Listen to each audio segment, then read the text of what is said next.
The Chicago Sky have made another signing since the last time I posted an episode, signing Isabelle Harrison. We're going to talk about what that means for the Chicago Sky. We're also going to take a look at the news around the WNBA. More signings, a new owner of the Phoenix Mercury, and also WNBA expanding into Portland. And we're also going to talk about why super teams may actually be a good thing for the WNBA in their growth. We're going to talk about all that and more right after this. Welcome to Chicago Sky Central, and here's your host, Haize. All right, Sky fans, welcome to another episode of Chicago Sky Central. I'm the host here, Haize. You can follow me at CEO Haize, the CEO Haize. So the Board of Governors has now approved Matt Ishabia, I believe is how you pronounce the name, taking over the Phoenix Suns and the Phoenix Mercury. So this deal, everybody expected for it to be something that was finalized. It's now officially finalized. Phoenix Mercury have a new owner. How that's going to affect the franchise, that remains to be seen. Their new owner joining the time at a time of growth in the WNBA overall and what that could mean for the league as a whole. And we're going to talk about some of the super teams in the WNBA in this episode as well. But I want to talk about next up is expansion for the WNBA. And so Portland has now made a pitch for the WNBA expansion. And we've heard since about last offseason that the WNBA is looking to expand in 2 more cities. And one thing that was said is this, and we have this from the WNBA commissioner, Cathy Engelbert, says this. The first thing when I came in, I said, okay, we have 12 teams in a country of over 300 million people. That's not enough. So that's why we do talk about expansion, and you have to be in more cities to grow more fandom. So that leads me to be here today. And it seems like a group led by Oregon coach, women's coach Kelly Graves, Oregon State's women coach Scott Ruick, and the representative of NBA Portland's Trailblazers and the Portland Thorns of the Women's Soccer League. We're all in a meeting with Cathy Engelbert, just pitching Portland as a place. We all know what Portland and kind of the Washington area has meant for basketball. And I do think that is an interesting prospect in place for the WNBA to expand into. Now, the WNBA has to be careful here in the way that they go about their expansion. The reason why I say that is that, yes, you do need to grow and be in more cities and have more exposure to really grow your game, to grow your base, and hopefully that is going to take off. But the WNBA has to be even more mindful of where they expand at and do their more due diligence than even the NBA does, just because expanding in a city that is not going to support that team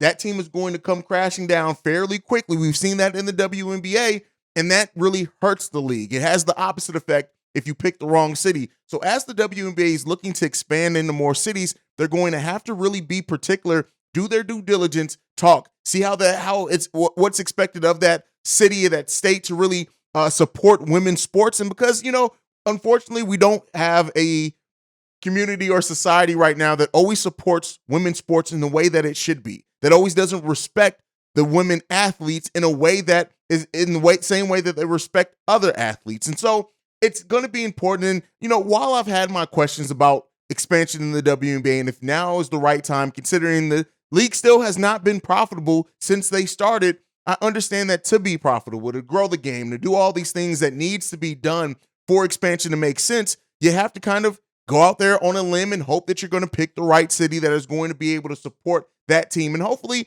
it does happen. And hopefully we do see the WNBA expansion be successful and we continue to see the league grow. The league's still growing in attendance, growing in viewership. All these things are happening. Maybe not at the pace that some would have expected by now and where the WNBA is in their existence. But at the end of the day, you have to take a chance. And so we hope to see the WNBA continue to expand and in the right cities that are going to support WNBA teams and grow the game in a way that is meaningful and actually pays dividends. Now, in talking about growing the game, I'm going to use this to kind of segue into, and we're going to get into the Sky talk, I promise. It's kind of more WNBA, general WNBA talk. And with now 2 super teams clearly taking shape in the WNBA, in the Las Vegas Aces and the New York Liberty, I'm going to attack this from a different perspective. Yes, having 2 teams that are clearly on what would appear to be a collision course for the WNBA finals.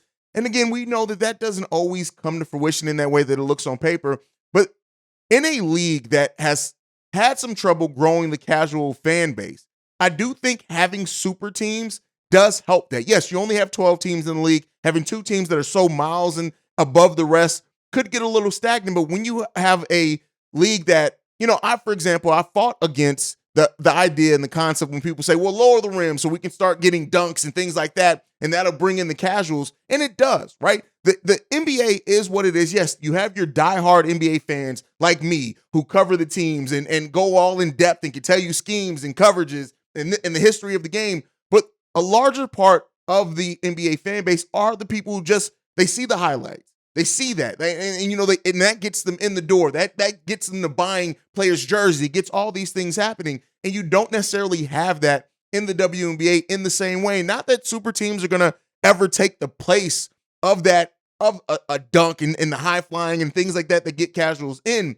I do think when you have teams that are just so good and everyone's going to be talking about them, like the WNBA has been talked about more, even on my personal social media. I've seen more people talk about the WNBA and in the offseason than I have ever have in my life. I've seen people that I didn't even know knew WNBA players' names talking about the super teams that are forming with the Las Vegas Aces and the New York Liberty, and knowing the players and talking about the players and what they mean and how they can add to the game. And it made me add a new perspective to this, is that super teams right now at the stage that the WNBA is in, and having a league that doesn't have the high flying and the dunks as often and things like that, I do think that it is going to help grow the game in a way. And that's just a different, kind of perspective to take with the super teams forming. And yes, it does suck that our team, the Chicago Sky, isn't one of those super teams. But when you really look at it, it could be. And I'm not saying for sure that it's going to be this thing that just grows the game hugely.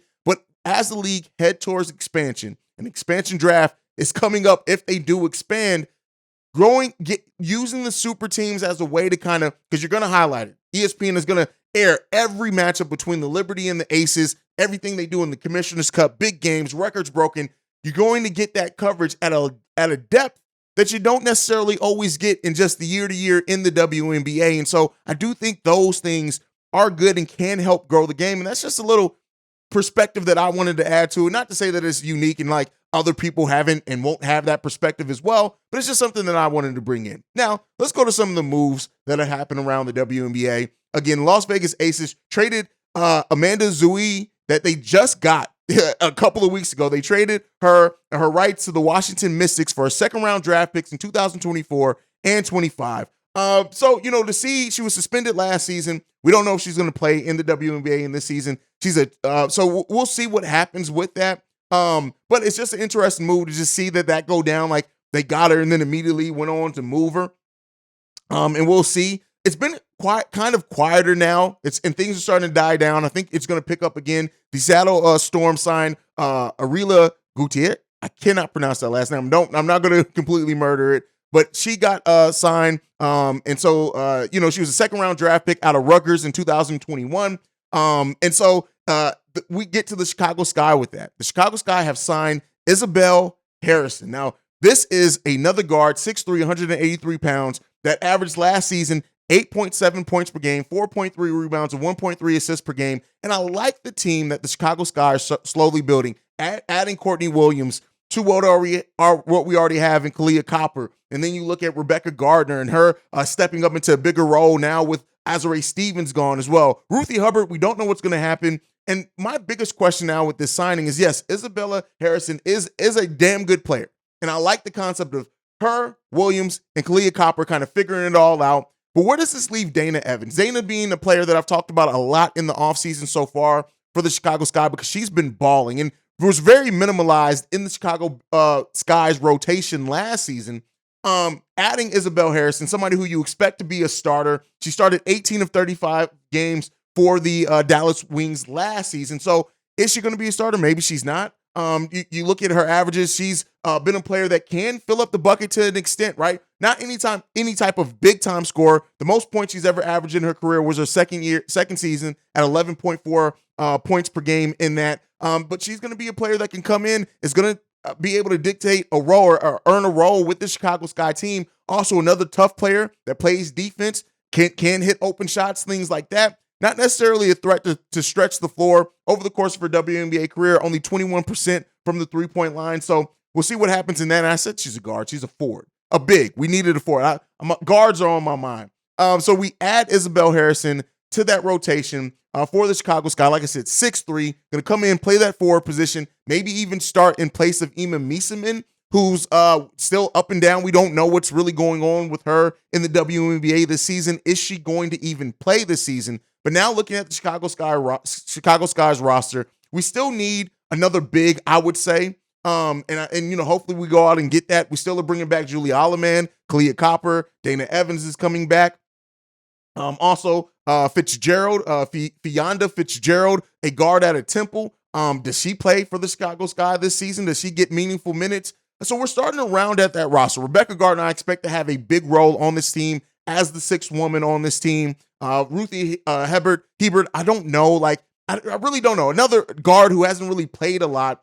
So we'll see what ends up happening with the Chicago Sky team. Also looks like Robin Parks is listed on the roster as well, a rookie. So we'll see what happens with that. But the Chicago Sky are putting together a team that, while it's definitely not going to be a favorite, definitely maybe not even a favorite to win a playoff series, we're starting to see the team starting to take shape and what James Wade may do with this team. I'm still a little iffy on the makeup of the roster, and also we need James Wade to empower the younger players, because I tell you what, the Sky are going to have to do something and show an ability to build around Kalia Copper to a degree, because the last thing you want is to lose Candace Parker, to lose Courtney Vandersloot, to lose Allie Quigley, to maybe not bring back to bring back Ima Miesemann, to lose Azurá Stevens, and then in the following season lose Kalia Copper, right? Because in next offseason, when she's a free agent, if we lose Ka, that is going to truly signify a true rebuild for the Chicago Sky. So, watching all these things, monitoring all this for the Chicago Sky, it's an interesting time to be a Chicago Sky fan, because as we bring in new names, see how things work out for this team, I'm excited about what this team can be. I'm excited about having a team that's scrappy and can play defense and just play basketball the right way. I think if you add Ima Miesemann to this team, if she does end up coming back and stays with the Sky and does play in the WNBA this season, that's a team that definitely is going to be a playoff contender for sure, and maybe even then can win a series. But seeing how all this comes together is going to be interesting to watch. I'm excited about the Chicago Sky season. I hope you guys are too. But that is it for me for today. I wanted to just get this update out.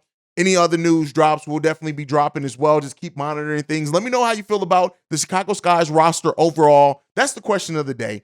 How many wins as of right now? We still got some more positions to fill out. But as of right now, how many wins are you looking for the Chicago Sky? Do you think they're capable of getting? Do you think they can do a playoff push? Do you think they can maybe? And again, it's the WNBA, so most teams make the playoffs. But do you think that this is a team that, while not a finals contender, but is a contender that could be scrappy and maybe make things interesting in the playoffs? Let me know what you guys think on everything down below. You can follow the show at Chicago Sky Pod on every social media platform. You can send us any feedback, questions, comments, concerns, ChicagoSkyCentral@gmail.com. Lastly, if you want to leave us a text message and our voicemail for our mailbag episodes. If we start getting these in, we'll start doing mailbag episodes. So if you want to see that, get those voicemails in. The number to do so, 773-270-2799. We are the #1 spot for everything Chicago Sky related. I'm out this mug.